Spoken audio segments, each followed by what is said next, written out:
অনেক সময় কিছু আমল জায়গার কারণে এই আমলের দাম বেড়ে যায়।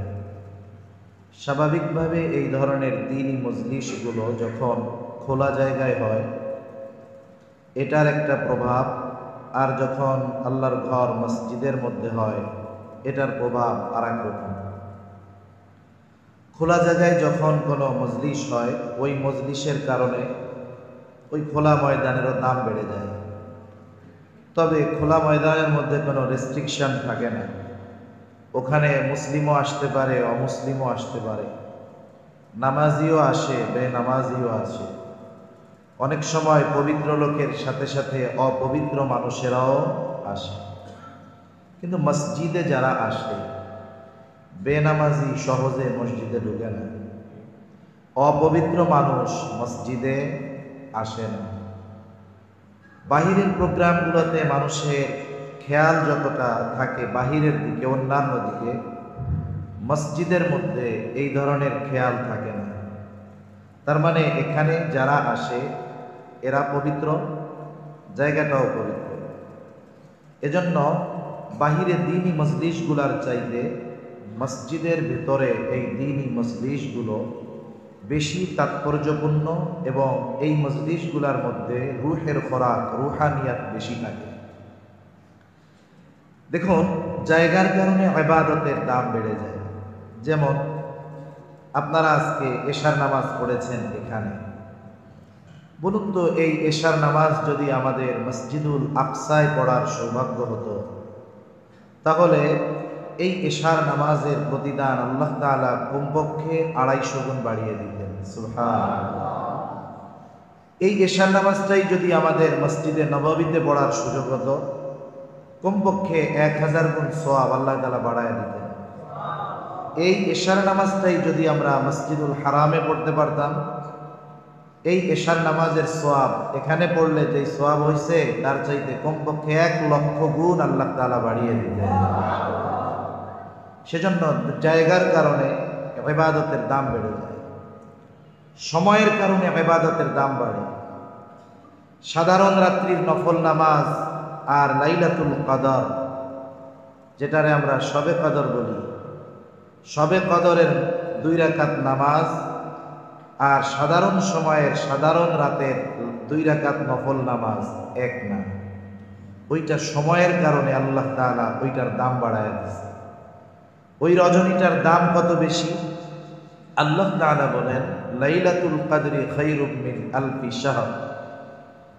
লাইলাতুল কদর, এই কদরের রজনীর দাম হলো এমন 1000 মাসের চাইতেও ওই একটি রজনী উত্তম, যেই মাসগুলার মধ্যে লাইলাতুল কদর নাই, এমন 1000 মাসের চাইতে একটি রাত বেশি উত্তম। সুবহানাল্লাহ। তাহলে জায়গার কারণে, সময়ের কারণে ইবাদতের দাম বাড়ে। মোটামুটি হিসাব করলে আজকে এই বিষয়গুলো সব দিক দিয়ে ঠিক আছে, ব্যক্তিও ঠিক আছে, রাতটাও মোটামুটি ফজিলতময় এক রাত, এটাও ঠিক আছে, জায়গাও ঠিক আছে, মজলিসও ঠিক আছে।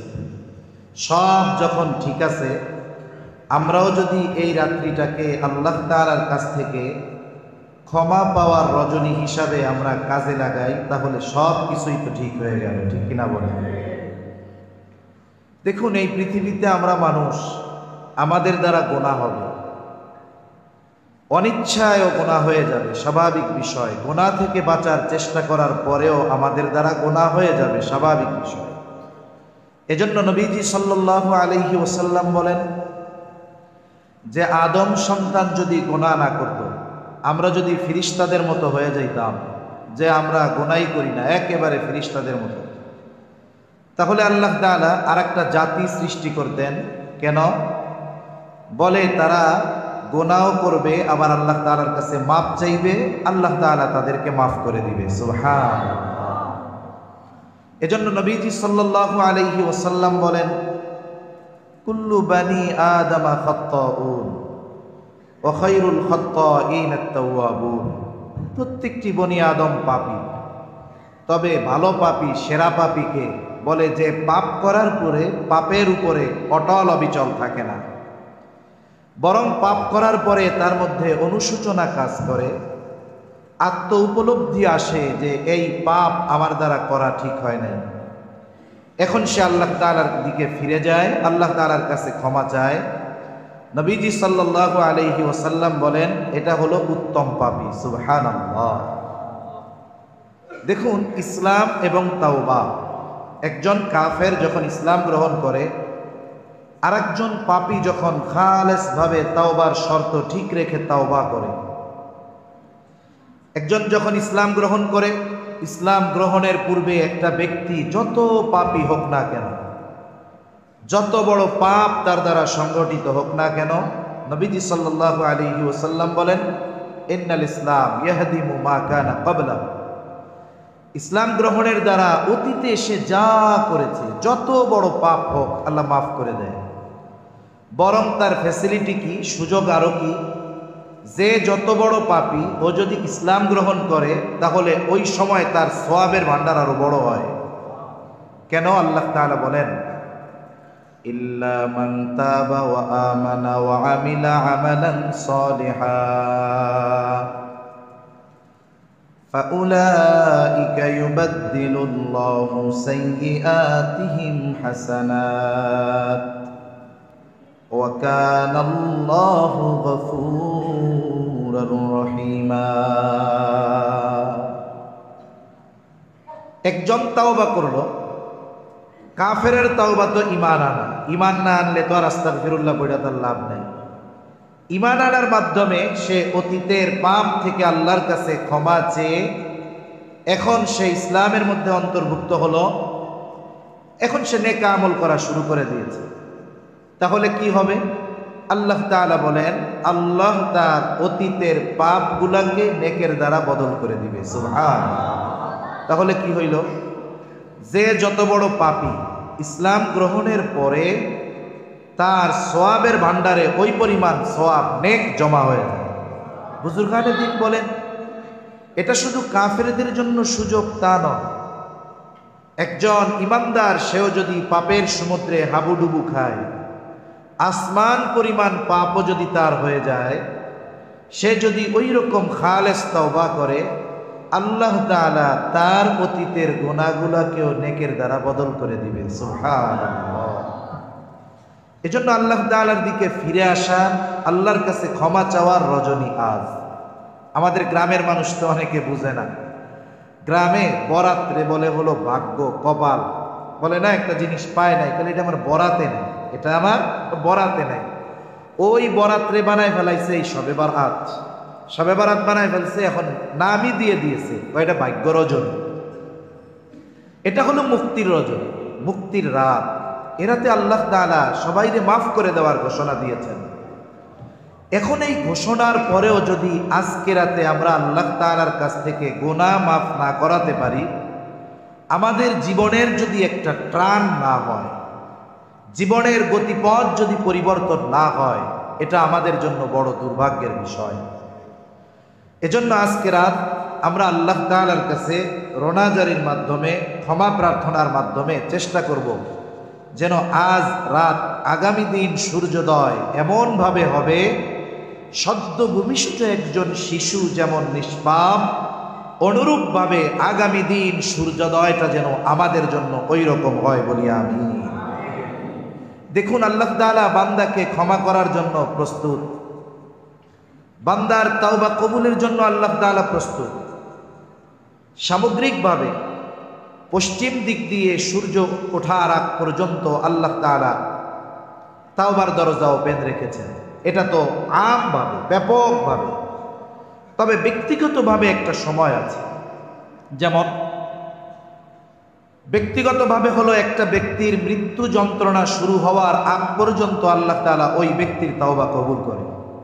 স্বাভাবিক মৃত্যু যারা অবলোকন করেছেন, দেখেছেন একটা মানুষ এমনিভাবে সে সুস্থ, কিন্তু তার হায়াত শেষ। কোনো সুস্থতা অসুস্থতা কোনো ব্যক্তির মূল কারণ হতে পারে না। মূল কারণ হলো তার হায়াত শেষ হয়ে যাওয়া। কারণ আমি আপনি যখন মায়ের পেটের ভিতরে ছিলাম, আল্লাহ তাআলা ওই সময় রূহের সাথে দেহের সম্পর্ক কতদিন থাকবে আল্লাহ তাআলা সময়টা নির্ধারণ করে দিয়েছেন। যেমন দেখুন, এখানে একটা পানির বোতল আছে, এই পানির বোতলে লেখা আছে মূল্য, উৎপাদনের তারিখ, মেয়াদ। মেয়াদ দেওয়া আছে 11/1/2026। এটা যদি 11/2/2026 এই 15 টাকার পানিটা কাউকে বলা হয় যে 5 টাকা দিয়ে কিনেন, কেউ কি কিনবে? যদি কারো কাছে দোকানদার বিক্রি করে ফেলে আর লোকটা যদি একটু তেড়া হয়, ও দেখবে কিরে 1 মাস আগে তারিখ শেষ, এক্সপায়ার ডেট মাল দিছে আমারে ধরাইয়া, এইবার সে মামলা দিয়ে 15 টাকার জন্য মামলা দিয়ে বেটার 1.5 লাখ টাকা শেষ করে দিবে, ঠিক না? তা বোতলের গায়ের মেয়াদ দেখে আমরা বুঝতে পারতেছি যে এই পানিটা পান করার জন্য কতদিন উপযুক্ত। এইরকম একটা এক্সপায়ার ডেট আমার আপনারও আছে, কিন্তু আফসোস আছে ঠিক, সেটা আমি আপনি দেখতে পারি না। ওই সুনির্দিষ্ট সময়টা যখন চলে আসবে, সুস্থতা নাই, অসুস্থতা নাই, যৌবন নাই আর বার্ধক্যকাল নাই, আমাকে আপনাকে দুনিয়া থেকে চলে যেতেই হবে। তা একটা মানুষ যখন জীবনের অন্তিম সময় থাকে, তার মৃত্যু যন্ত্রণা যখন শুরু হয়, এই সময় ওই মানুষটা যদি সুস্থ হয়, ওই মানুষটার মৃত্যু যন্ত্রণা শুরু হলে কেমন যেন মনে হয় তার গলার মধ্যে কফ জমে গড়গড় গড়গড় আওয়াজ হচ্ছে। এর দ্বারা একজন বিজ্ঞ ব্যক্তি বুঝতে পারেন যে এই লোকের এখন মৃত্যু যন্ত্রণা শুরু হয়েছে। হাদিসের মধ্যে নবীজি সাল্লাল্লাহু আলাইহি ওয়াসাল্লাম বলেন, ওই মুহূর্তের আগ পর্যন্ত, মৃত্যু যন্ত্রণা শুরু হওয়ার আগ পর্যন্ত আল্লাহ তাআলা প্রত্যেকটা বান্দার তাওবা কবুল করে। সুবহানাল্লাহ। ইন্নাল্লাহা ইয়াকবালু তাওবাতাল আবদি হাত্তা মা লাম ইগরগি। হাদিসের ভাষায় এটারে বলা হয়েছে ইগরগি, মৃত্যু যন্ত্রণায় গড়গড়া শুরু হওয়ার আগ পর্যন্ত আল্লাহ তাআলা তাওবা কবুল করে। 3 নাম্বার বলে, কোন জাতিকে যখন আল্লাহ তাআলা আযাব দেন, গজব দেন, ওই গজব আসার আগ পর্যন্ত আল্লাহ তাআলা ওই জাতির তাওবা কবুল করে। তা আল্লাহর নবী তো আমাদের জন্য দোয়া করে গেছেন, এই জন্য সামগ্রিকভাবে অতীতের উম্মতের মতো গজব আমাদের উপরে আসে না। তবে দেখুন, হযরত ইউনূস আলাইহিস সালাতু ওয়াস সালাম, উনি যখন তার উম্মতকে খবর দিছেন যে 3 দিন পরে কিন্তু আল্লাহর আযাব আসতেছে, গজব আসতেছে, এরপরেও ওনার সম্প্রদায়ের মধ্যে কোনো পরিবর্তন পরিলক্ষিত হলো না। পরের দিন গজব চলে আসবে। ইউনূস আলাইহিস সালাম তো নিশ্চিত, কারণ আল্লাহ তাআলা যখন কোনো এলাকায় গজব দেন, আযাব দেন, আগে ওই এলাকা থেকে ওই এলাকার নবীকে আল্লাহ তাআলা আরেক জায়গায় সরায় না। স্বাভাবিক এটাই হবে, অতীতের নিজাম যেহেতু হয়ে আসতেছে। ইউনূস আলাইহিস সালাতু ওয়াস সালাম এদের অবস্থা পর্যবেক্ষণ করে দেখলেন যে আগে এদের অবাধ্যতা যত ছিল, এদেরকে যখন আযাবের খবর দেওয়া হয়েছে, এদের অবাধ্যতা আরো বাড়ছে। তার মানে এরা যে আযাবে পতিত হবে এদের উপরে, এ ব্যাপারে কোনো সন্দেহ নেই। উনি মোটামুটি অতীতের বিষয় আর তাদের অবস্থাকে অবলোকন করে উনি এলাকা ছেড়ে আগের রাতেই চলে গেছে। ইউনূস আলাইহিস সালামের সম্প্রদায়ের একটা অভ্যাস ছিল যে তাদের দৈনন্দিন কিছু কাজের মধ্যে এটাও একটা কাজ ছিল, প্রতিদিন সকালে ইউনূস আলাইহিস সালাতু ওয়াস সালামের বাড়ি গিয়ে তাকে তিরস্কার করা, কষ্ট দেওয়া, এটা তাদের পার্মানেন্ট একটা কাজে, দায়িত্বে পরিণত হয়ে গিয়েছে। এত খারাপ আচরণের পরেও ইউনূস আলাইহিস সালাম কখনো তাদের ছেড়ে যান নাই। কিন্তু সকালবেলায় গিয়ে দেখে যেই দিন গজব আসবে ঘোষণা দিছে ইউনূস আলাইহিস সালাম আল্লাহর পক্ষ থেকে, বাড়ি গিয়ে দেখে ইউনূস আলাইহিস সালামের বাড়ি ফাঁকা, কেউ নাই। এবার তালাশ করা শুরু হইল, কোথায়? আশেপাশের গ্রামে খোঁজ খবর নিয়ে জানা গেল ওনারে কোথাও পাওয়া যাচ্ছে না। এখন তাদের মধ্যে একটা ভয় কাজ করতেছে, এতকাল তার সাথে এমন আচরণ করলাম, আমাদেরকে ছেড়ে যায় নাই, আর আযাবের খবর দিছে, আজকে আসার কথা আযাব, আমাদের একই অবস্থা, বরং আমাদের অবাধ্যতার মাত্রা আরো বাড়ছে। এজন্য মনে হয় আযাব সত্যই আসবে, এজন্য মনে হয় উনি আমাদের ছেড়ে চলে গেছে। এই যে তাদের মধ্যে ভয় আসছে, এখন তারা অনুতপ্ত হয়েছে, আল্লাহ তাআলার কাছে ক্ষমা চেয়েছে, তাওবা করেছে, ঈমান এনেছে। আল্লাহ তাআলা তাদের ঈমান কবুল করেছে। যে গজব আসার কথা ছিল আল্লাহ সেটা দেন নাই। তাহলে দেখুন এনাদের তাওবা কবুল হয়েছে কেন? বলে আযাব বা গজব আসার আগে ঈমান আনার কারণে। উপরন্তু ফেরাউন যখন লোহিত সাগরের মধ্যে সুবনি খাচ্ছে, হাবুডুবু খাচ্ছে, বুঝতে পারতেছে যে আজকে আর আমার বাঁচার কোনো উপায় নেই, আমার খোদাইগিরি শেষ। এখন সে ঈমান আনার ঘোষণা দিচ্ছে, যে দাবি করতো আনা রব্বুকুমুল আ'লা, আমি সবচাইতে বড় রব। সে এখন কি বলে? আমানতু আন্নাহু লা ইলাহা ইল্লাল্লাযী আমানাত বিহি বানু ইসরাঈল ওয়া আনা মিনাল মুসলিমিন।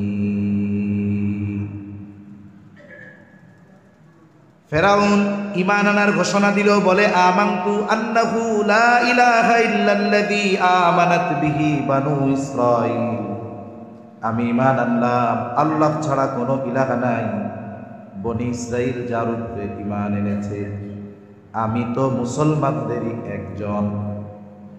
তাহলে বোঝা গেল ফেরাউন সুস্পষ্টভাবে এই ঘোষণা দিয়েছে, কিন্তু আফসোস এই ঘোষণা যখন ফেরাউন দিয়েছে তখন অলরেডি আল্লাহ তাআলার আযাব তার উপরে চলে এসেছে। তার মানে আযাব আসার পরে তাওবা করেছে, ঈমান আনার ঘোষণা দিয়েছে। আল্লাহ তাআলা ফেরাউনের এই তাওবা, এই ঈমান আল্লাহ তাআলা কবুল করেন না। তাহলে এক নাম্বার, তাওবা কবুল হবে সামগ্রিকভাবে পশ্চিম দিক দিয়ে সূর্য ওঠার আগ পর্যন্ত। দুই নাম্বার, মৃত্যু যন্ত্রণা শুরু হওয়ার আগ পর্যন্ত।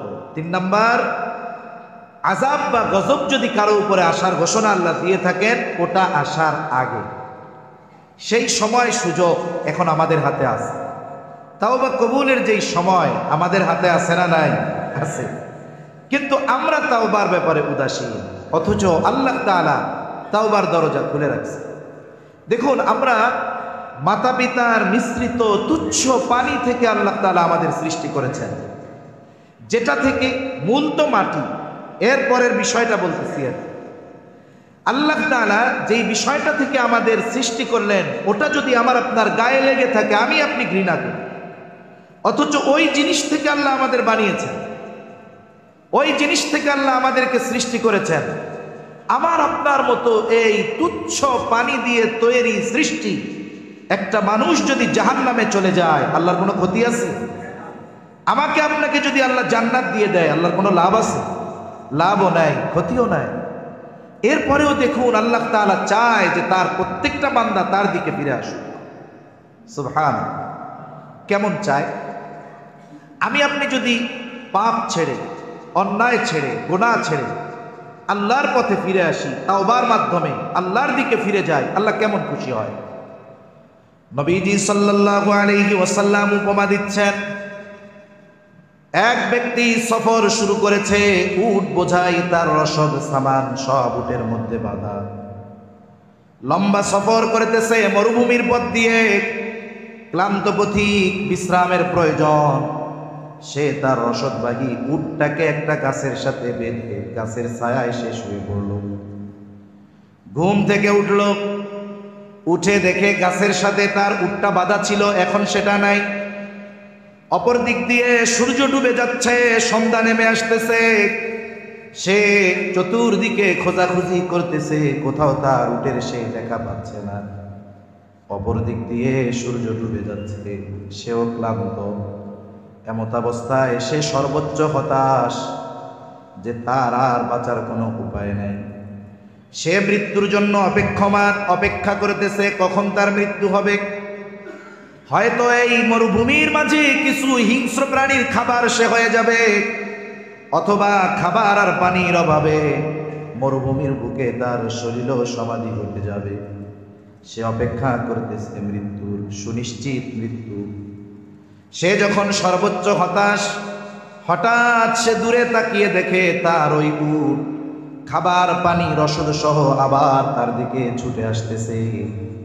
এই ব্যক্তি এই দৃশ্য দেখে এত আনন্দিত হয়েছে, এত আবেগ আপ্লুত হয়ে গেছে, সে ভাষা হারায় ফেলছে। আনন্দে বলতেছে, আল্লাহ, আমি আপনার রব, আপনি আমার গোলাম। অনেক সময় মানুষ খুশিতে ভাষা হারায় ফেলে।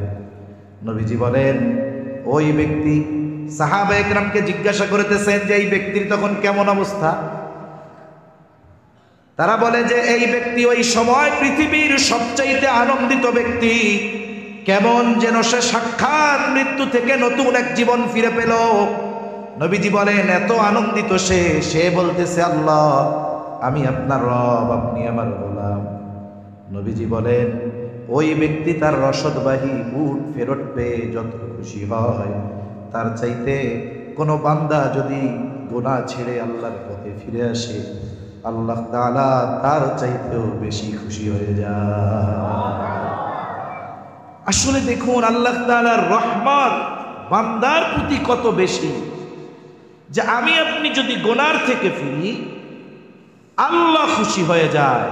একজন যদি নতুন জীবনও পাইতো হিসাবে সে যত খুশি হয় ওই জীবন পেয়ে, তার চাইতে বান্দা গুনার থেকে যদি আল্লাহর দিকে ফিরে আসে আল্লাহ বেশি খুশি হয়। সুবহানাল্লাহ। কারণ আল্লাহর চাইতে আমার আপনার প্রতি কারো মায়া মোহাব্বত দরদ ভালোবাসা বেশি না। এ ধরনের এই দুনিয়ায় যে ভালোবাসা আমরা দেখি, কোনো না কোনো ভাবে এ ভালোবাসার সাথে স্বার্থ সম্পৃক্ততা আছে। স্বার্থ শেষ, মোহাব্বত ভালোবাসাও শেষ হয়ে যায়, ঠিক কিনা বলে? আল্লাহ তাআলা আমাকে আপনাকে কত ভালোবাসে। হাদিসের মধ্যে আসছে, আবু হুরায়রা রাদিয়াল্লাহু তাআলা আনহু থেকে বর্ণিত হাদিস, নবীজি বলেন ইন্না লিল্লাহি মিআতা রাহমা। নবীজি সাল্লাল্লাহু আলাইহি ওয়াসাল্লাম বলেন আল্লাহ তাআলার নিকট 100 রহমত আছে। কত রহমত? 100 রহমত। আনজালা মিনহা রাহমাতান ওয়াহিদাতান বাইনাল জিন্নি ওয়াল ইনস। নবীজি সাল্লাল্লাহু আলাইহি ওয়াসাল্লাম বলেন ওই 100 রহমত থেকে একটি রহমত আল্লাহ তাআলা মানুষ জিন সহ যত জলজ প্রাণী, যত স্থল প্রাণী, যত হিংস্র প্রাণী আছে, এক কথায় সৃষ্টি জগতে যত সৃষ্টি আছে, ওই এক ভাগ রহমত আল্লাহ তাআলা সব সৃষ্টির মাঝে বন্টন করে দিয়েছে। কয় ভাগ? আমার আপনার নবীজিও ওই এক ভাগের একটা অংশ পেয়েছেন। এক ভাগের কিছু অংশ পেয়ে আমার আপনার নবী রহমাতুল লিল আলামিন কেমন মায়া উম্মতের প্রতি।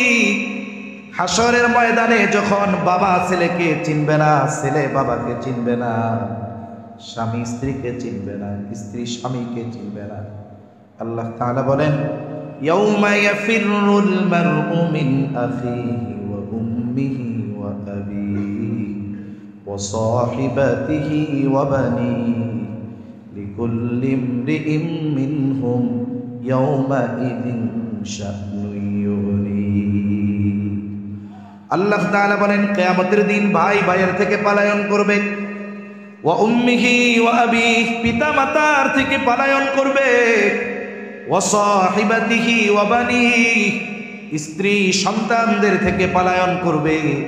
অথচ এই দুনিয়ার অনেক মানুষ নিজের কষ্ট দূর করার জন্য স্ত্রী সন্তান মা বাবার চেহারা দেখে।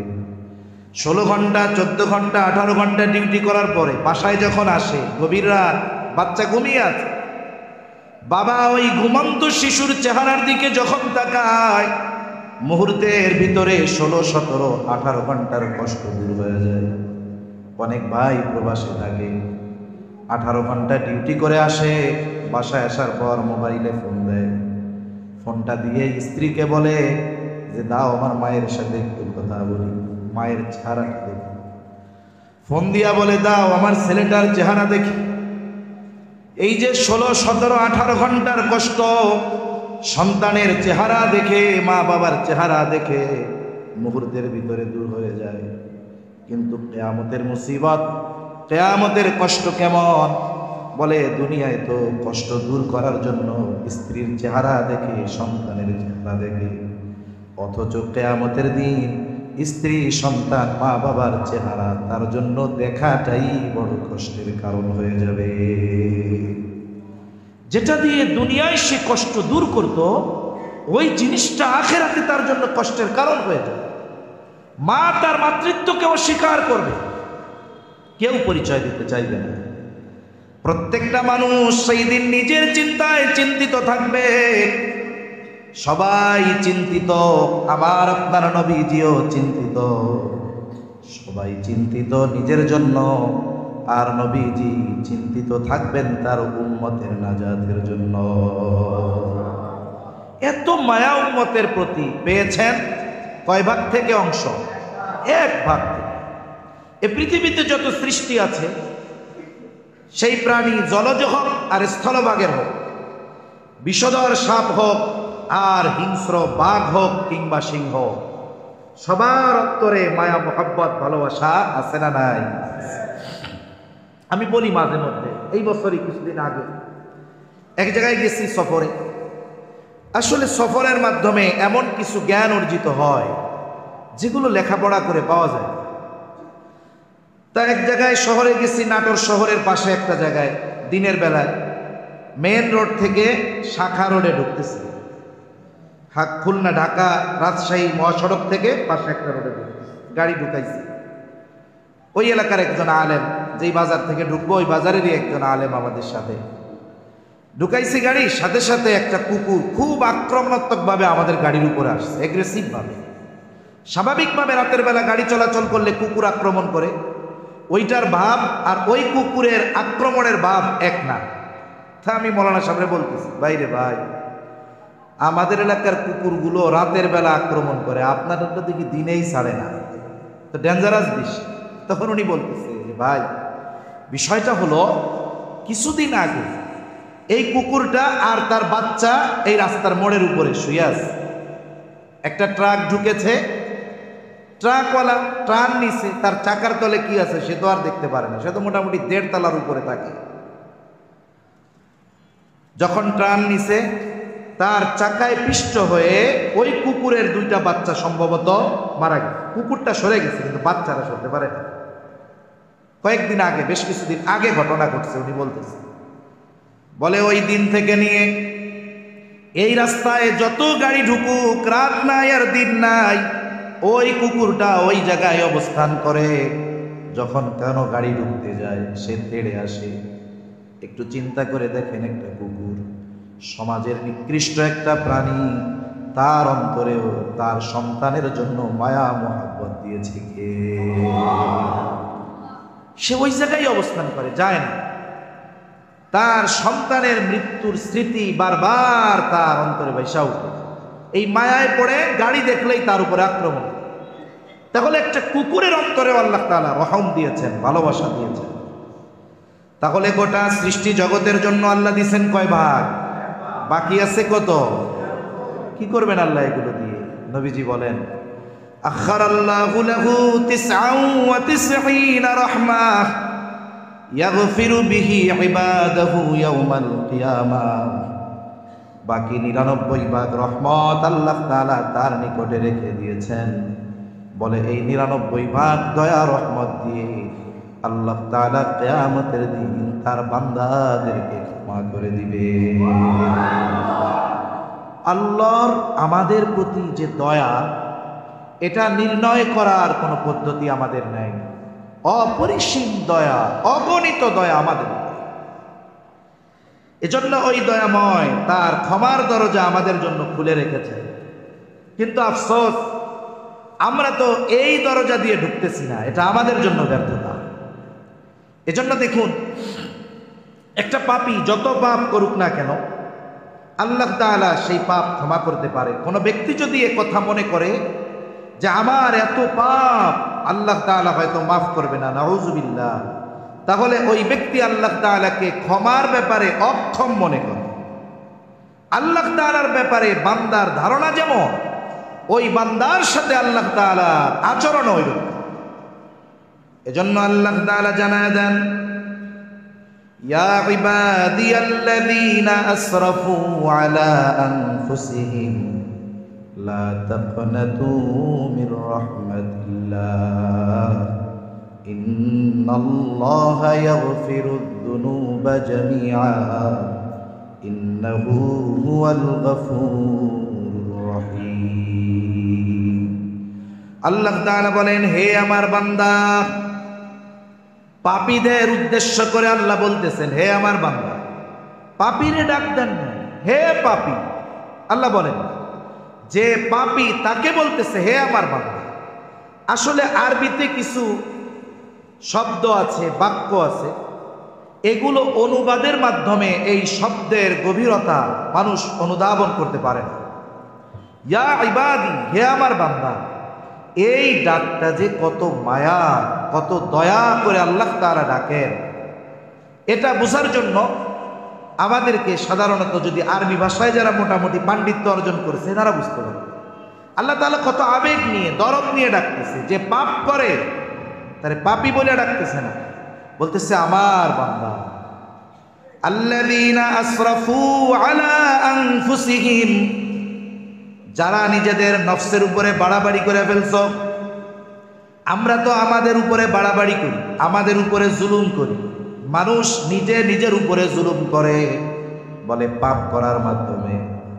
আবার যারা চিন্তা করে যে হয়তো আমার এই পাপ আল্লাহ তাআলা ক্ষমা করবে না, সেই মানুষগুলোও শুনে নেন আল্লাহ তাআলা বলেন লা তাকনাতু মির রাহমাতিল্লাহ, বান্দা তোমরা আমার রহমত থেকে নিরাশ হয়ো না।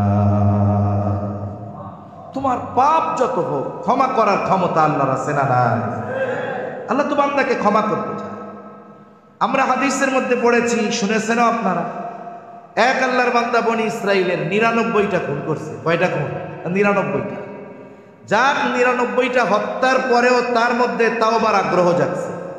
সে খুঁজতেছে যে সবচাইতে বড় ব্যক্তিকে, তার কাছ থেকে আমার এটা জানতে হবে। এক খ্রিস্টান সন্ন্যাসীর পরিচয় তারে দিয়ে দিছে, রাহেবের কাছে যাও, ওনার কাছে গেলে বুদ্ধি দিতে পারবে তোমার। এখন রাহেব তো আর আলেম না, গেছে হলো সন্ন্যাসীর কাছে, আবেদের কাছে। এখন যাওয়ার পরে বলতেছে আমি তো 99টা খুন করছি, আল্লাহ কি আমারে মাফ করবে? ওকে না না না না, তোমারে মাফ করবে না আল্লাহ। যা, তোমারে দিয়াই সেঞ্চুরি পূরণ করে ফেলবে। এবার 100টা পড়েছে। এরপরেও দেখেন এই আল্লাহর বান্দা আবার অনুশোচনা অন্তরে জাগ্রত হয়েছে যে না, মাফ চাওয়া দরকার। এইবার আবার খুঁজতেছে কার কাছ থেকে সমাধান পাওয়া যায়। এবার একজন আলেমের কাছে তারে পাঠাইছে। এখন দেখুন, অনেক সময় অনেক জটিল রোগাক্রান্ত ব্যক্তি, অনেক রোগ বালাই, তার ডাক্তারের কাছে গেছে। দেখুন, একজন ডাক্তার সে শুধু রোগীকে দেখে প্রেসক্রিপশন করে দিবে তা নয়। একটা ডাক্তারের কথায় ওই রোগী অর্ধেক সুস্থ হয়ে যায়, আবার ডাক্তারের কথায় স্বাভাবিক জ্বরের রোগী হার্ট ফেল করে মারা যেতে পারে। এখন ডাক্তারের কাছে গেছে, ডাক্তার তাকে মোটামুটি প্রাথমিক চেক আপ করে বলছে আরে আপনার কিছুই হয় না, আরে আপনার চাইতে কত অসুস্থ রোগী আল্লাহ ভালো করে দিয়েছে, আপনি এই টেস্টগুলো করেন, আমার কথা মতো একটু চলেন, ইনশাআল্লাহ আল্লাহ আপনারে ভালো করে দেবে। দেখা যাবে তার অনেক রোগ, হার্ট প্রবলেম, তারপরে কিডনিতে সমস্যা, ডায়াবেটিক্স সমস্যা, সব বড় বড় সমস্যা আছে। এরপরেও দেখুন ডাক্তারের এই কথায় সে শক্তি ফিরে পাবে, মনে করবে যে দুরু আমাকে অসুস্থ বলে কি, আমি তো সুস্থ মানুষ, ডাক্তার বলছে না। আবার একজনের স্বাভাবিক একটু অসুস্থতা আসছে তার মধ্যে, ডাক্তার একটু দেখে আপনি তো শেষ, বাইসে আছেন কেমন, তার হয়েছে স্বাভাবিক জ্বর, দেখবেন এরপরে ও মোটামুটি মৃত্যুর কাছাকাছি চলে যাবে। যার সাথেই দেখা হবে, ভাই আমি আর বাঁচবো না, অমুক ডাক্তার কইছে শেষ। তাহলে অনেক সময় মানুষের কথার কারণে মানুষের মধ্যে কত প্রভাব পড়ে। এখন এই আলেমের কাছে গেছে, বলছে হ্যাঁ অবশ্যই আল্লাহ তোমারে মাফ করে দিবে। তুমি এক কাজ করো, অমুক গ্রামে অনেক আবেদ আছে, তুমি যাও ওই গ্রামে, তাদের সাথে যাও, ওখানে গিয়ে আল্লাহর কাছে তুমি মাফ চাও, তওবা করো। এবার লোকটা রওনা দিয়ে দিচ্ছে। 3 ধরনের বর্ণনা আসছে হাদিসের মধ্যে। এখন ওই লোকটা রওনা দেওয়ার সময় মধ্যপথে যখন গেছে, এই টাইমে তার মৃত্যুর সময় উপস্থিত হয়ে গেছে।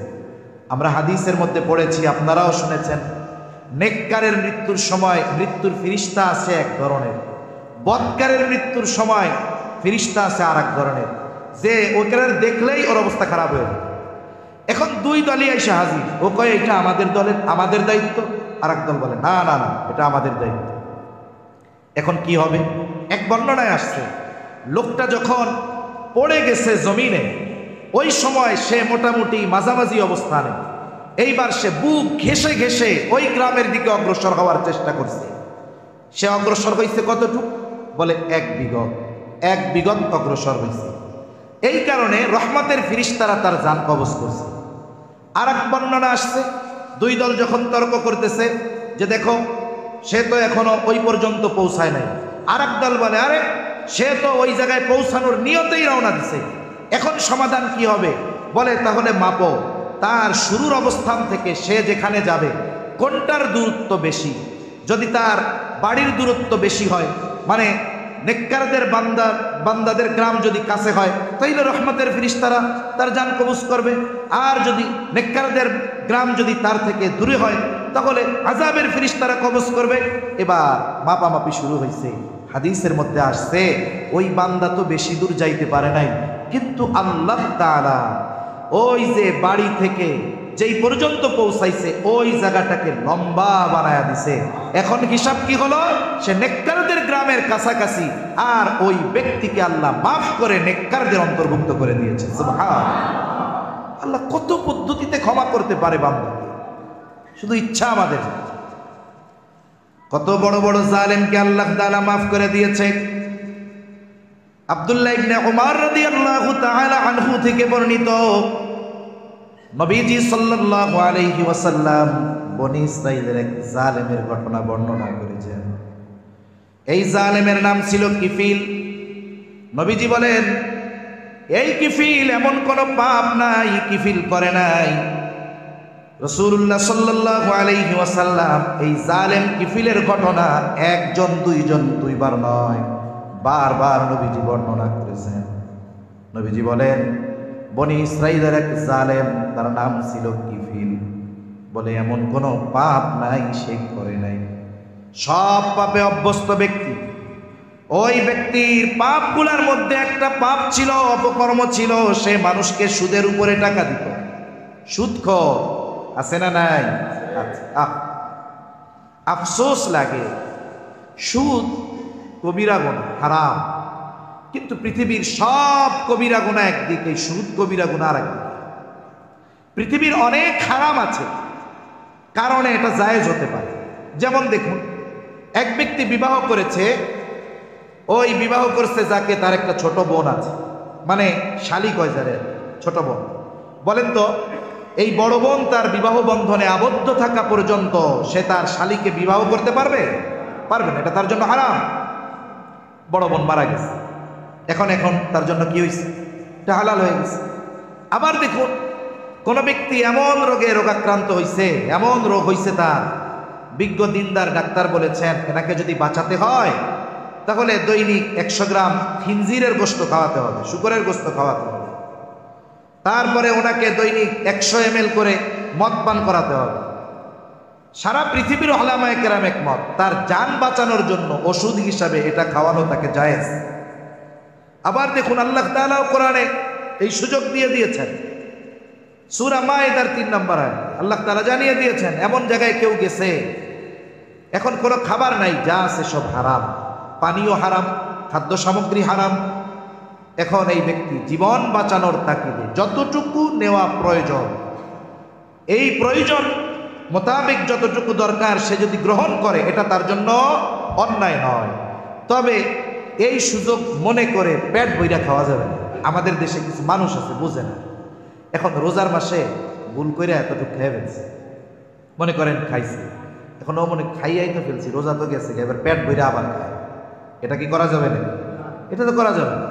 আপনি ভুল করে খাইছেন, আপনি ওইখানে স্টপ যান, কিন্তু কি করে মনে করে রোজা যেহেতু নাই আরো খাই। বলে আগে যদি জানার আগে 3 ডিশও খাইতেন রোজা ভাঙতো না, কিন্তু যখন আপনার হুশ হয়েছে আমি তো রোজা, তখন যদি 1 লোকমা নয় অল্প একটু গালে দেন, রোজা আর থাকবে না। এজন্য বিপদে খাবার যে না পেলে মারা যাইতেছে, পানির অভাবে মারা যাচ্ছে, এই সময় যতটুকু গ্রহণ করা তার জন্য জরুরি, এতটুকু গ্রহণ করা জায়েজ, হালাল না। কি বলেন? জায়েজ তার জন্য। কিন্তু কোন রোগ হলে ডাক্তার প্রেসক্রিপশনের মধ্যে সুন্দরভাবে লিখবে এই লোকটার যে রোগ, এনারে তো বাঁচানোর কোনো উপায় নাই, একটাই উপায় আছে, ওনারে সুদ খাওয়াইতে হবে। এরকম কোনো রোগ দুনিয়ায় হওয়ার সম্ভাবনা আছে? তাহলে বোঝা গেল সুদ হলো এমন এক পাপ, এমন এক হারাম, এটা কিয়ামত পর্যন্ত কোনো সময় বৈধ হওয়ার সুযোগ নাই। এজন্য দেখুন, আমরা মনে করি সুদ মনে হয় শুধু ব্যাংকে, তা না। আপনারা তো শহরে থাকেন, অনেকে গ্রামের মানুষ আছেন, এগুলো জানবেন। শহরে গ্রামে অনেক মানুষ আছে ব্যাংক থেকে লোন নিবে না, ব্যাংকের থেকে সুদের লোন নেওয়া অনেক ঝামেলা। এখনো কি করে? ঘরোয়া ব্যাংক থেকে লোন নেয়। এই ঘরোয়া ব্যাংক এরা টাকা থেকে পায় ব্যাংকের থেকে। ফর এক্সাম্পল, ব্যাংকের থেকে সে 10 লক্ষ টাকা উঠাইলো, ধরেন 10% সুদে, আর বাড়ি আইনা ওই টাকাটা পাবলিকের কাছে দেয় 20% সুদে। মধ্যে থেকে ওর পুঁজি নাই, ও খালি সুদি কারবারি করে, ব্যাংকও 10% পায়, ও 10% পায়। আবার এটাকে বলে যে এটা এক ধরনের ব্যবসা। বলেন তো, সুদ কি ব্যবসা? আল্লাহ তাআলা সুস্পষ্টভাবে বলেছেন, ওয়া আহাল্লাল্লাহুল বাইআ ওয়া হাররামার রিবা। আল্লাহ ব্যবসাকে হালাল করেছেন, সুদকে হারাম করেছেন। আর যারা সুদকে ব্যবসা বলে চালিয়ে দিতে চায়, আসলে এরা সুস্থ মস্তিষ্কের লোক হতে পারে না। দেখুন, একজন সুদখোর, সাধারণভাবে কেউ যদি কোনো হারাম খায়, এতে শুধু তার ওই হারাম খাওয়ার গুনাহ হলো। কিন্তু কেউ যদি সুদ খায়, 1 দিরহাম পরিমাণ সুদ খায়, এই গোনাটা ওই 1 দিরহাম সুদ খাওয়ার পরিমাণ নয়, বরং এই গোনাটা হলো তার মায়ের সাথে জেনা করার মতো। নাউজুবিল্লাহ। আপনি যদি কোনো সুদখোরকে গিয়ে ওই পাপটা করতে বলেন, ও আপনাকে পিটিয়ে মেরে ফেলবে। কত বড় সাহস! এই ধরনের অন্যায়ের কথা আমাকে বলতেছ, অথচ ওই ব্যক্তি সুদ খাওয়ার মাধ্যমে ওই ধরনের পাপের সাথে জড়িয়ে আছে। এজন্য সুস্থ মস্তিষ্কের মানুষ কখনো ওই অপকর্মের কথা চিন্তা করতেও তার নিজের মধ্যে একটা ঘৃণা কাজ করবে। এজন্য সুদ যারা খায়, সুদের সাথে যারা জড়িত, বাস্তবিক অর্থে ওরা সুস্থ মস্তিষ্কের লোক নয়। এজন্যই কিয়ামতের দিন ওরা টালমাটাল অবস্থায় উঠবে। হাসরবাসী ওদের দেখেই বুঝতে পারবে এই লোকটা দুনিয়াতে সুদখোর ছিল। আল্লাহ আমাদের হেফাজত করুক, বলি আমি দুনিয়াতে একটু কম খাই। আরে পাশের বাড়ি 5 তলা হয়ে গেছে ব্যাংকে লোন নিয়ে, আপনারটা টিন শেড আছে, কি হয়েছে তাতে? একটু সবর করেন না। কেন 5 তলার দিকে যাব? হারামের সাথে কেন জড়াবো? এ দুনিয়া কয়দিনের, চোখ বন্ধ হলেই তো শেষ, ঠিক কিনা বলেন? আল্লাহ সুদ থেকে আমাদের বেঁচে থাকার তৌফিক দান করেন। জালেম কিফিল মানুষকে সুদের উপরে টাকা দিত। একজন মহিলা আসছে, কিফিল, আমারে কিছু টাকা কর্জ দাও, আমাকে কিছু টাকা ধার দাও। যারা সুদি লেনদেনে অভ্যস্ত, এরা কোনো সময় মানুষের বিপদে তাদের দিল নরম হয় না। সুদখোরের অন্তরকে আল্লাহ কঠোর বানিয়ে দেয়। সুদখোরের ভাষার মিষ্টতা আল্লাহ তাআলা কেড়ে নেয়। সুদখোরের চেহারা, চামড়া যত সুন্দর হোক না কেন, আল্লাহ তাআলা এই চেহারা থেকে সৌন্দর্য কেড়ে নিয়ে যায়। চেহারার মধ্যে রুক্ষতা থাকে, ভাষায় যেমন কর্কশতা, চেহারার মধ্যেও অনুরূপ কর্কশতা থাকে। কিন্তু সমাজে অনেক মানুষ আছে, দেখবেন অনেক কালো, চামড়াটা কালো, কিন্তু দিনদার মানুষ, মুত্তাকি মানুষ, ওই কালো চেহারার মধ্যে কেমন যেন ঈমানি নূর চমকাতে থাকে। বিধবা মহিলা জালেম কিফিলের কাছে এসে টাকা ধার চাইল। কিফিল বলে, আমি কাউকে টাকা কর্জ দেই না, তুমি যদি সুদে নাও নিতে পারো। মহিলা বলে, কিফিল, আমার যদি তোমাকে সুদের লাভ দেওয়ার মতো সামর্থ্য থাকতো, তাইলে কি তোমার কাছে টাকা চাইতাম নাকি? জালেম কিফিল সব পাপে অভ্যস্ত ব্যক্তি, সে ওই মহিলাকে জেনার প্রস্তাব দিয়ে দিল।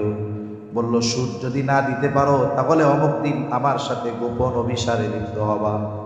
হাদিসের মধ্যে আসছে, কাদাল ফাকিরু আন ইয়াকুনা কুফরা, দরিদ্রতা মানুষকে কুফরি পর্যন্ত পৌঁছায়া দেয়। আমি আপনি আমার আপনার পাশে অনেক অপরাধ দেখি, অপরাধী দেখি। আপনি যদি একটু জাস্টিফাই করেন, দেখবেন অপরাধে জড়িত সব ব্যক্তি যে শখে অপরাধ করে এমনটা নয়, বরং বড় একটা অংশ আছে যে অপরাধের সাথে জড়িত হওয়ার কারণ তার অভাব, ঠিক না? অভাব। অনেক সময় আমার আপনার অনেক প্রতিবেশী থাকে যে অভাবের কারণে পাপের সাথে জড়িয়ে গেছে। একটা প্রবাদ আছে না, অভাবে স্বভাব নষ্ট হয়। এখন সে অপরাধে জড়িয়ে গেছে। একটা জিনিস মনে রাখতে হবে আমাদের, আমরা যে শুধু নামাজ, রোজা, হজ, যাকাত আর নফল ইবাদতের মাধ্যমে আল্লাহ তাআলার বিচারালয় থেকে মুক্তি পেয়ে যাব তা নয়। সামাজিক দায়বদ্ধতাও আমাদের উপরে আছে। ইসলাম আমাদের সামাজিকভাবে কিছু বিষয়ের দায়বদ্ধতার বিষয়ে জানিয়েছে, যেগুলার হিসাব আল্লাহর সামনে দিতে হবে। মনে করুন আমি আপনি সামর্থ্যবান, কিন্তু আমার প্রতিবেশী একজন অভাবের কারণে সে গুনার পথে চলে যাচ্ছে। আপনার অ্যাবিলিটি আছে তার অভাব দূর করার, আপনার সামর্থ্য আছে তার এই অভাব দূর করার, কিন্তু আপনি অভাব দূর করতেছেন না, চেষ্টা করতেছেন না তার পরিবর্তনে। আপনি চিন্তা করতেছেন একে পুলিশে দিয়ে দিন। আমাদের দেশের অবস্থা কিরকম? আপনি যদি কোনো চোররে পুলিশে দেন, ও 3 বছর থাইকা ডাকাতদের সাথে মিশে বের হবে ডাকাত হয়ে, ঠিক কিনা বলেন? এরপরে ডাকাতি করছে, আবার ঢুকাইছেন, এইবার 6 মাস 3 বছর পরে বের হবে নেতা হয়ে, আবার মামলা দিয়ে ঢুকাবেন, এরপরে বের হয়ে সে এমপিও হয়ে যেতে পারে, ঠিক কিনা বলেন? এজন্যই তো আমরা দেখি যারা রাষ্ট্রের দায়িত্ব পায়, সবাই না, অনেক মানুষের এই চুরি ডাকাতি আর মানব হত্যার অভ্যাস। কেন এটা হয়েছে? ওই যে সিস্টেম তো নেই। কারণ সমাজের নেতৃত্ব দিচ্ছে, তার ব্যাকগ্রাউন্ড দেখবেন ও ফুটপাত থেকে উঠে এসেছে। কিন্তু আমরা যদি তার পরিবর্তনের প্রচেষ্টা করতাম, কেমনে? আপনি তার জন্য একটা কর্মসংস্থান করে দিতেন, কাজের ব্যবস্থা করে দিতেন। অনেক সময় এক এলাকায় একজন খারাপ মানুষ গোটা এলাকার শান্তি বিনষ্ট করার জন্য যথেষ্ট হয়ে যায়। আপনি তার এই খারাপি ছড়িয়ে পড়ার আগে সমাজের 50 জন মানুষ যদি দায়িত্ব নিত, যে দেখুন আমরা এই সমাজে বসবাস করি, আমরা ওই একজনের জন্য আমাদের 50 জনের শান্তি বিনষ্ট হবে, অসুবিধা কি? জেলে দিলে চোর ডাকাত হয়ে বের হবে। আমরা এক কাজ করি, আমরা 1000 টাকা করে দিয়ে 50,000 টাকা দিয়ে ওরে একটা রিক্সা কিনে দিই, অথবা ওরে এক জায়গায় কাজ শিখিয়ে একটা রিক্সার গ্যারেজ ওই যে বাক্স দিয়া রাস্তার পাশে আমাদের এলাকার সামনে দাঁড় করায় দেয়। ও রিক্সা ভ্যান আর সাইকেলের লিক সেরে মাস শেষে 30,000 টাকা ইনকাম করবে, একটু বুঝাই। আর এটা দেওয়ার আগে ওলামা একরামের সাথে 3 চিল্লায় পাঠায় দেয়। 3 চিল্লায় ওলামা একরামের সোহবতে থেকে, ভালো মানুষের সংস্পর্শে থেকে তার ভেতর থেকে খারাপই দূর হবে। এরপরে একটা রিক্সা সারার ব্যবস্থা তারে করে দিবেন, দেখবেন ও পরিবর্তন হবে, সমাজের মধ্যে শান্তি আসবে, ঠিক কিনা? দায়বদ্ধতা আমাদের আছে। আমার প্রতিবেশী অন্যায় করতেছে, আমি মনে করতেছি ও জাহান্নামে যাবে, তাতে আমার, কিন্তু কিয়ামতে ধরা পড়া না। হাদিসে আছে না, নবীজি বলেন কিয়ামতের দিন আল্লাহ তাআলা জিজ্ঞাসা করবে, আমি অভুক্ত ছিলাম, আমারে তোমরা খাবার দাও নাই, আমি পিপাসিত ছিলাম, আমাকে পানি পান করাও নাই, আমি অসুস্থ ছিলাম, আমাকে সেবা শুশ্রূষা করাও নাই। বান্দা বলবে, আল্লাহ আপনার তো এইগুলার প্রয়োজন নেই, আর আপনাকে যে দিব, আপনাকে কেমনে পাবো যে দিব? আল্লাহ তাআলা তখন বলবে, বান্দা তোমার প্রতিবেশী অভুক্ত ছিল, তুমি যদি তাকে খানা খাওয়াইতা আমি পেয়ে যাইতাম, অসুস্থ ছিল সেবা শুশ্রূষা করলে আমি পেয়ে যাইতাম, পিপাসিত ছিল তাকে পানি পান করালে আমি পেয়ে যাইতাম। তার মানে দেখুন, খেদমতে খাল, মানব সেবা, এটা কত বড় একটা ইবাদত। আবার এই যে রোজার মাস আসতেছে, রোজার মাস আসতেছে, কতজনের সামনে 15 আইটেমের ইফতার থাকবে, অথচ উনি ডায়াবেটিসের রোগী। উনি খাবে কি? চিনি ছাড়া 1 গেলা লেবু দিয়া শরবত আর একটু চিড়া ভিজানো, এর বেশি উনি আর খাবে না। কিন্তু সামনে 15 প্রকার, এভাবে গুইনা টুইনা দেখে লাস্টে তরমুজ নাই, কি নাই? আফসোস করবে, আরে সব আছে, তরমুজটা থাকলে ভালো হইতো। অথচ আপনার প্রতিবেশী আর একজন ইফতারের জন্য সামনে পান্তা ভাত, মরিচ পুড়িয়ে আর একটা পেঁয়াজের টুকরা নিয়ে বসে আছে, আজান দিলে সে ইফতার করবে, আর আপনি 15 আইটেম থাকার পরও আফসোস করতেছেন যে আমার আরে তরমুজটা নেই, থাকলে কত ভালো হইতো। এজন্য আমাদের উচিত, রমজান মাস আসতেছে, আমি আপনি হয়তো এখন থেকে প্রস্তুতি নিচ্ছি, খাবার গুছায় রাখতেছি, প্রস্তুতি নিচ্ছি যেন আমার ইফতার, আমার সাহরি খুব স্ট্যান্ডার্ড হয়। আর অনেক দিক দিয়ে অনেক মানুষ হয়তো চিন্তা করতেছে, আরে রোজার মাস আসবে, রোজা রাখতে হবে, রোজা রাখবো কেমনে? সাহরি ইফতার করতে হলে টাকার প্রয়োজন, টাকা ইনকাম করতে হলে দিনের বেলা আমাকে প্যাডেল মাইরা রিক্সা চালাতে হবে, কত কষ্ট। আপনি তার দায়িত্বটা নিয়ে নেন, আপনার ইফতার আইটেম থেকে 15টা বাদ দিয়ে 5টা বাদ দিয়ে 10টাই রাখেন, ওই 5টার টাকা তার পেছনে ব্যয় করেন, আপনার মেহমান বানিয়ে নেন। কি হলো? দেখুন আমি আপনি রোজা রাখলাম, কবুল হইতেও পারে নাও পারে, ঠিক কিনা বলেন? কিন্তু বুজুর্গানে দিন বলেন, যখন কেউ কোনো রোজাদাররে ইফতার করাবে, তার খাবারের ব্যবস্থা যদি আমরা করে দেই, ও রোজা রাখার পর ওর রোজা কবুল হোক চাই না হোক, ওর কবুল রোজার সমপরিমাণ সওয়াব আল্লাহ আমাকে দিয়ে দিবে। সুবহানাল্লাহ। এজন্য আমরা আমাদের আশেপাশের দিকেও একটু নজর দিব তো ইনশাআল্লাহ। নবীজি বলেন, ওই ব্যক্তি মুমিন নয় যে নিজে পেট পুরে খায় আর তার প্রতিবেশী অভুক্ত থাকে। এজন্য আমাদের অ্যাবিলিটি আছে আমার প্রতিবেশীর দিকে নজর দেওয়া, আমি এটার প্রতি আগে খেয়াল রাখব। কারণ প্রতিবেশীর হকের ব্যাপারে নবীজি সাল্লাল্লাহু আলাইহি ওয়াসাল্লাম খুব কঠিন কথা বলছে। নবীজি সাল্লাল্লাহু আলাইহি ওয়াসাল্লাম বলেন, আউসিনি জিবরিলু বিল জার হাত্তা যানানতু আন্নাহু সাইওয়ারিসাহু। নবীজি সাল্লাল্লাহু আলাইহি ওয়াসাল্লাম বলেন, জিবরাইল আমাকে প্রতিবেশীর ব্যাপারে এত তাগিদ দিচ্ছিল, আমি তো মনে করছি প্রতিবেশীরে মনে হয় ওয়ারিশি বানায় দেওয়া হবে। এজন্য সম্মানিত উপস্থিতি, আমার আপনার আশেপাশে অনেক প্রতিবেশী আছে যারা অভাবের কারণে পাপের পথে চলে যেতে পারে। এই বিষয়টা আমাদের নজর রাখার দরকার আছে তো আছে। এই যে জালেম কিফিলের কাছে মহিলা গেছে, তার প্রয়োজনের কাছে সে হেরে গেছে, বাধ্য হয়ে অবশেষে জালেম কিফিলের প্রস্তাব সে মেনে নিয়েছে। হাদিসের মধ্যে আসছে, কিফিল নির্ধারিত দিনে উপস্থিত, একেবারে জেনার নিকটবর্তী কিফিল। এমত অবস্থায় মহিলা চেহারা অন্যদিকে ঘুরিয়ে রাখছে, থরথর করে কাঁপতেছে আর কান্না করতেছে। কিফিল বলে, আমি কি তোমাকে জোর করেছি নাকি? জোর জবরদস্তি করি নাই, তুমি এমন কান্না করো কেন? বলে, আল্লাহর ভয়ে। কার ভয়ে? আল্লাহর ভয়ে কান্না করি রে কিফিল। ও কিফিল, আমি এইরকম অন্যায় কোনোদিন করি নাই, তাহলে আজকে কেন রাজি হইছো? বলে, আমার অভাব, আমার প্রয়োজন এই পাপের ব্যাপারে স্বীকৃতি দিতে আমাকে বাধ্য করেছে। জালেম কিফিল বলতেছে, সত্যই বলতেছো আগে কোনোদিন পাপে জড়াও নাই? বলে, না। আল্লাহর ভয়ে কান্না করো? হ্যাঁ। এতটুকু কথা জালেম কিফিলের কান দিয়ে হৃদয়ে পৌঁছিয়ে গিয়েছে। মনে রাখবেন, হাজারো কথা আমরা শুনি, কান দিয়ে শুনি, বের হয়ে যায়, যেই কথা হৃদয় পর্যন্ত পৌঁছায় না, ওই কথা অধিকাংশ সময় আমাদের জীবন পরিবর্তনের কারণ হতে পারে না। জালেম কিফিলের হৃদয়ে হয়তো পৌঁছিয়ে গেছে। ও হয়তো চিন্তা করছে যে এই মহিলা বাধ্য হয়ে একটা পাপ করতে রাজি হয়েছে, এমনি না, বাধ্য হয়ে। আর আমি তো এমন কোনো পাপ নাই, করি নাই, আমি তো বাধ্য হয়ে নয়, আমি তো স্বইচ্ছায় সজ্ঞানে পাপ করতেছি। তার যদি এমন চিন্তা হয় আমার অবস্থা কেমন? এইবার কিফিল ওই অবস্থা থেকে উঠে গেল, কাপড় পরিধান করে নিল। মহিলাকে বলতেছে, মহিলা 60 দিরহাম তারে কর্জ দিয়েছিল, বলে, যাও, এই 60 দিরহাম তোমাকে আমি সাদকা করে দিলাম, মাফ করে দিলাম। আর শোনো, আল্লাহর শপথ, আমি আর কোনোদিন আল্লাহ তাআলার সাথে নাফরমানি করব না। একেবারে খালেস ভাবে তাওবা করছে। জালেম কিফিল বাড়িতে চলে যায়। ঘটনাক্রমে ওই রাত কিফিলের জীবনের শেষ রাত, কিফিল মারা গেল। কিফিলের তাওবার খবর কেউ জানে না, যিনি জানেন তিনি কে? মানুষেরা আনন্দ করতেছে, কিফিল মরছে, জালেম মরছে, ভালো হয়েছে।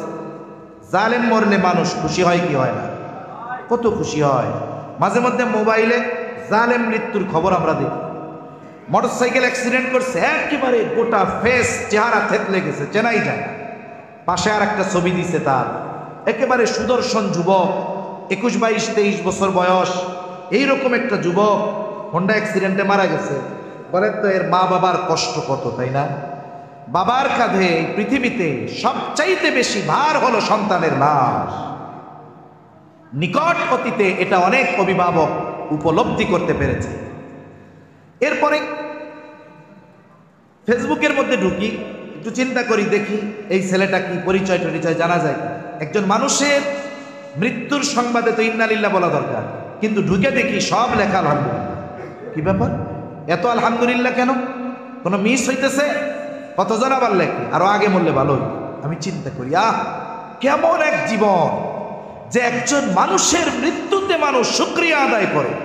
আহা, যেন কবি কত সুন্দর কথা বলে, তুমি যেদিন এসেছিলে ববে, কেঁদেছিলে তুমি, হেসেছিল সবে, এমন জীবন তুমি করিও গঠন, মরণে হাসিবে তুমি, কাঁদিবে ভুবন। আল্লাহ আমাদের এমন জীবন গঠনের তৌফিক দান করেন বলে আমি, যেন আমার শত্রু, যে আমাকে পছন্দ করে না, আমার মৃত্যুতেও যেন সেও আফসোস করে, যে লোকটা ভালো। এরকম জীবন আমরা গঠন করার চেষ্টা করবো। আল্লাহ তৌফিক দান করেন। জালেম কিফিলের মৃত্যুতে সবাই আনন্দিত, জালেম মরেছে, ভালো হয়েছে। কিন্তু আল্লাহ তাআলা কিফিলের রাতের তাওবা কবুল করেছে। কুদরতি ভাবে কিফিলের ঘরের দরজার উপরে আল্লাহ তাআলা লিখে দিয়েছেন, ইন্নাল্লাহা ক্বাদ গফারা লিল কিফ। তোমরা কিফিল রে জালেম বলিও না, জালেম বলিও না। আল্লাহ তাআলা কিফিলকে ক্ষমা করে দিয়েছে। আর কিফিল এখন আর সাধারণ বান্দা নাই, যেহেতু ক্ষমা পাওয়া গেছে, আল্লাহর প্রিয় বান্দাদের অন্তর্ভুক্ত হয়ে গেছে। তার মানে একজন মানুষ যত খারাপ হোক, তাওবার মাধ্যমে সে আল্লাহর সবচাইতে প্রিয় বান্দা হয়ে যেতে পারে, ঠিক কিনা বলেন? সেই সুযোগ আমাদের সামনে আছে না নাই? হায়াতও আছে, সময়ও আছে, সুস্থতাও আছে। তাওবা কবুলের সময় আমাদের হাতে আছে। এখন কি শর্তগুলো বলে আমি আলোচনা শেষ করে দেব ইনশাআল্লাহ। 4টি শর্ত যদি বান্দার হক সম্পৃক্ত থাকে, আর যদি বান্দার হক না থাকে, তাহলে ইমাম নববী রাহমাতুল্লাহি আলাইহি বলেন, তাওবা কবুলের 1 নম্বর শর্ত হলো যেই গুনাহ সে করত ওটা থেকে ফিরে আসা, মানে ওই গুনাহ পরিত্যাগ করা, বাদ দেওয়া। 2 নম্বর, ওই গুনাহ ভবিষ্যতে না করার ব্যাপারে দৃঢ় প্রতিজ্ঞাবদ্ধ হওয়া। 3 নম্বর, বলে যেই গুনাহ তার দ্বারা হয়েছে ওটার জন্য অনুতপ্ত হওয়া, আল্লাহর কাছে ক্ষমা চাওয়া।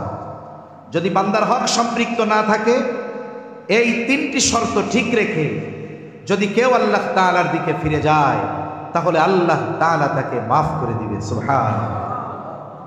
আর যদি বান্দার হক সম্পৃক্ত থাকে, তাহলে বান্দার হক আদায় করতে হবে। কারণ বান্দার হক, হাদিসের মধ্যে আসছে, নবীজি সাল্লাল্লাহু আলাইহি ওয়াসাল্লাম বলেন, কিয়ামতের দিন মুফলিস কে হবে?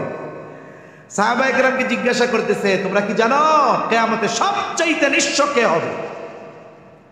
সাহাবায়ে কেরাম বললেন, আল্লাহ এবং তার রাসূল ভালো জানেন। নবীজি বললেন, ওই ব্যক্তি হবে কিয়ামতে নিঃস্ব যার ইবাদতের কোনো অভাব নাই, নামাজ, রোজা, হজ, যাকাত সব আছে, কিন্তু সমস্যা একটা, বাড়িটা করছিল আর একজনের জমি দখল দিয়া। আছে না এরকম আল্লাহর বান্দা? বাড়ি অন্য জায়গায় আছে, পূর্বাচলে প্লট কিনছে, সব মানুষেরটা দখল দিয়া। এরকম আল্লাহর বান্দা আছে না? এই ধরনের মানুষ বুড়াকালে মাসে মাসে কি 3 মাস পর পর, 2 মাস পর পর উমরায় যায় আর হজে যায়। চিন্তা করে, নবীজি সাল্লাল্লাহু আলাইহি ওয়াসাল্লাম বলছে, হজ যদি একবার কইরা আসতে পারি তাহলে তো আল্লাহ মাফি করে দিল। আমি একবারে রাজা ইয়াউমি ওয়ালাদাতহু উম্মু, ওই ব্যক্তি ফিরে আসলো কেমন যেন সদ্য ভূমিষ্ঠ শিশুর ন্যায় নিষ্পাপ হয়ে। কিন্তু ভাই, বান্দার হক যে নষ্ট করছে, এইটা তো আরাফার ময়দানে আল্লাহ মাফ করবে না। সেজন্য মনে রাখতে হবে, অন্যান্য পাপ আল্লাহ মাফ করে দিবে, আল্লাহর হক সম্পৃক্ত যদি থাকে। এজন্য বান্দার হক সম্পৃক্ত বিষয়গুলো বান্দার থেকে মাফ চেয়ে নিতে হবে। নবীজি সাল্লাল্লাহু আলাইহি ওয়াসাল্লাম ওফাতের, দুনিয়া থেকে বিদায় নেওয়ার সম্ভবত 9 দিন আগে সাহাবায়ে কেরামকে এক জায়গায় ডাকছেন। দেখুন, আল্লাহ তাআলা আমার আপনার নবীর আগে পিছের সব কিছু মাফ করে দিয়েছে। আমার আপনার নবী হলেন মাসুম, আম্বিয়া আলাইহিস সালাম মাসুম। চিন্তা করেন, রাহমাতুল লিল আলামিন সাহাবায়ে কেরামকে বলতেছে যে তোমরা যদি কেউ আমার কাছে কোনো কিছু পাওনা থাকো, চেয়ে নাও, আমি চাই না কেউ আমার কাছে কোনো কিছু প্রাপ্য থাকবে আর আমি আল্লাহর সাথে মিলিত হব, এটা চাই না। এজন্য শুনুন, হক যে শুধু টাকা পয়সার সাথে সম্পৃক্ত থাকে তা নয়, হকটা আচরণগত কিছু হক আছে। নবীজি সাল্লাল্লাহু আলাইহি ওয়াসাল্লাম বলেন, ওই দিন আসার আগে তোমরা সতর্ক হয়ে যাও, যেই দিন আল্লাহ তাআলা বাদী বিবাদীর মধ্যে ফয়সালা করে দিবে। নবীজি বলেন, দুনিয়াতে কেউ যদি অন্যায়ভাবে কথার দ্বারাও কাউকে কষ্ট দিয়ে থাকো, ক্ষমা চেয়ে নাও। কারণ আল্লাহ তাআলা কিয়ামতের দিন কোনো ব্যক্তি যদি কারো সাথে খারাপ আচরণ করে, ওই বিষয়টারও মীমাংসা যিনি করবেন তিনি কে?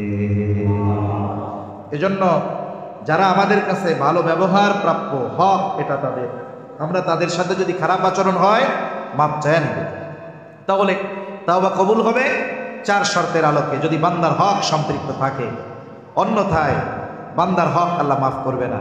ওই ব্যক্তি পাহাড় পরিমাণ নেক নিয়ে, ইবাদত নিয়ে উঠবে, কিয়ামতের দিন একের পর এক মানুষ তার ব্যাপারে আল্লাহর কাছে অভিযোগ দায়ের করবে, মনে রাখতে হবে, এই দুনিয়ায় যারা ন্যায় বিচার পায় না, কিয়ামতের দিন তাদের জন্য ন্যায় বিচারের ফয়সালা আল্লাহর কাছে রয়েছে। ঠিক কিনা বলেন? অনেক মানুষ আছে জুলুমের শিকার হয়ে কোথাও ন্যায় বিচার না পেয়ে আল্লাহর কাছে বলে, আল্লাহ এই দুনিয়ায় বিচার পাইলাম না, আপনি বিচার করেন কিয়ামতে। এই কথাটার ওজন যদি দুনিয়ার মানুষ বুঝতো, আল্লাহর কসম কোন ব্যক্তি মানুষের হক নষ্ট করতো না। মাজলুমের বদদুয়া আল্লাহ ফিরিয়ে দেন না। তার মাঝে আর আল্লাহর মাঝে পর্দা নাই, সরাসরি দোয়া কবুল হয়ে যায়। এখন একের পর এক অভিযোগ দায়ের করবে, হায় হায়, সে নেকি দিয়ে হক আদায় করবে কিয়ামতে। নেকি শেষ, কিন্তু এখনো তো আরো মানুষ বাকি আছে। এবার ওই মানুষগুলোর গোনা তাকে নিতে হবে। যেই ব্যক্তির পাহাড় পরিমাণ নেক ছিল, শুধুমাত্র বান্দার হক নষ্ট করার কারণে নেকিও গেল, অন্যের গোনা নিয়ে ঋণ পরিশোধ করা লাগলো। এজন্য দুনিয়াতে একটু কম খাবো, মানুষকে দেওয়ার সময় একটু বেশি দিয়ে দিব। আশা করা যায় এতটুকু ত্যাগ যদি আমি স্বীকার করতে পারি, আল্লাহ তাআলা আখিরাতে আমাকে অনেক বেশি দিবেন ইনশাআল্লাহ। আর তাওবা ইস্তিগফারে অভ্যস্ত হব। রাসূল সাল্লাল্লাহু আলাইহি ওয়াসাল্লাম বলেন, ওয়াল্লাহি, আল্লাহর শপথ, ইন্নী লা আস্তাগফিরুল্লাহ ওয়া আতুবু ইলাইহি ফিল ইয়াউমি 100 মাররা, আমি দৈনিক 100 বার আল্লাহর জন্য তাওবা ইস্তিগফার পাঠ করি, আল্লাহর কাছে 100 বার তাওবা ইস্তিগফার পাঠ করি। অথচ দেখুন নবীজি সাল্লাল্লাহু আলাইহি ওয়াসাল্লাম মাসুম, নবীজি নামাজ পড়তেন, যখন নবীজি নামাজ পড়তেন সব কিছু দীর্ঘ করতেন। আজকে রাত আমরা সব সময় কোয়ান্টিটির উপরে গুরুত্ব দেই বেশি, মানে পরিমাণ কত বেশি হলো। আমার মনে হয় কত নামাজি আজকে পাওয়া যাবে, আমার মনে হয়, আল্লাহ না করুক এই ধারণা যেন ভুল হয়, ও এশার নামাজও পড়বে না, ফজরও পড়বে না। কালকে 11টার সময় উঠে এক দোস্ত আর এক দোস্তরে বলবে, দোস্ত তুমি কয়শো রাকাত পড়ছো? আছে না এরকম কিছু? ও বলবে, আরে ভাই আমার 198 রাকাত যখন চলতেছে ইমাম সাহেব আজান দিয়ে দিচ্ছে, 200 আর পুরাইতে পারি। এই যে কোয়ান্টিটি, হ্যাঁ এই যে কোয়ান্টিটি, পরিমাণের উপরে আমরা নির্ভর করব না, আমরা কোয়ালিটি দেখব। এজন্য আজ রাতের ইবাদত আমরা যেটুকু করব, লম্বা তিলাওয়াত, লম্বা সেজদা, লম্বা রুকু করব তো ইনশাআল্লাহ। নবীজির সেজদা এত লম্বা হতো, আয়েশা সিদ্দিকা রাদিয়াল্লাহু তাআলা আনহা বলেন, আমরা মনে করতাম নবীজি মনে হয় সেজদার মধ্যেই আমাদের থেকে বিদায় নিয়েছেন। আমি চিমটি কাটতাম, উনি পা নড়াচড়া করতেন, আমি বুঝতে পারতাম নবীজি আমাদের মাঝে আছেন। জিজ্ঞাসা করা হতো, ইয়া রাসূলুল্লাহ সাল্লাল্লাহু আলাইহি ওয়াসাল্লাম, আল্লাহ আপনার আগে পরে সব মাফ করে দিয়েছে, আপনি এরপরেও এত কষ্ট করে ইবাদত করেন কেন? নবীজি বলতেন, আফালা কুনা আবদান শাকুরা, হায় আয়েশা, যে আল্লাহ আমাকে এত বড় নিয়ামত দিলেন, আমি কি শুকরগুজার বান্দা হব না? এজন্য আমরা আজ রাতে আবু বকর সিদ্দিক রাদিয়াল্লাহু তাআলা থেকে একটা বর্ণনা আছে, আবু দাউদের হাদিস, তাওবার নামাজ আদায় করব। কিসের নামাজ? তাওবার নামাজ। নবীজি বলেন, গুনাহ করলো, সেখান থেকে উঠে সে তাওবার নামাজ আদায় করলো, যথাযথভাবে আল্লাহর কাছে মাফ চাইলো, আল্লাহ তাআলা তার গুনাহগুলো মাফ করে দিবে। সুবহানাল্লাহ। এজন্য ওই 2 রাকাত নামাজ, তাওবার নামাজটা আমার জন্য জীবনের শ্রেষ্ঠ নামাজ হয়, আমার জন্য জীবনের সুন্দর নামাজ হয়। এভাবে 2 রাকাত নামাজ পড়া যাবে তো ইনশাআল্লাহ? আমিও পড়ব, আমরা সবাই পড়ার চেষ্টা করব। এই যে রুকু সিজদার মধ্যে তাসবিহগুলো পাঠ করি, ইমাম সাহেবের পেছনে তো ইমাম সাহেব যদি 9 বারের জায়গায় 11 বার পড়ে, মুসল্লিদের পিছন দিয়ে কাশির রোগ শুরু হয়ে যায়। আপনি আজকে বেশি বেশি পড়েন, সাথে সাথে আপনি এখানে দোয়া পড়েন, আস্তাগফিরুল্লাহাল আযীম ওয়া আতুবু ইলাইহি রাব্বিগফিরলি ওয়ারহামনি ওয়া আনতা খায়রুর রাহিমিন। রুকু সিজদার মধ্যে পড়েন, সিজদার মধ্যে পড়েন, সিজদার তাসবিহগুলো পাঠ করবার পর। কারণ কি? সিজদার মাধ্যমে বান্দা আল্লাহর সবচাইতে নিকটে চলে যায়। আল্লাহ তাআলাও বলেন, ওয়াসজুদ ওয়াকতারিব, সিজদা করো আর নৈকট্য অর্জন করো। সেই ক্ষমার রজনী আজকে চলতেছে, তাওবার দরজা খোলা আছে, আল্লাহ তাআলার রহমত আমাদের উপরে আছে, সব কিছু ঠিক আছে।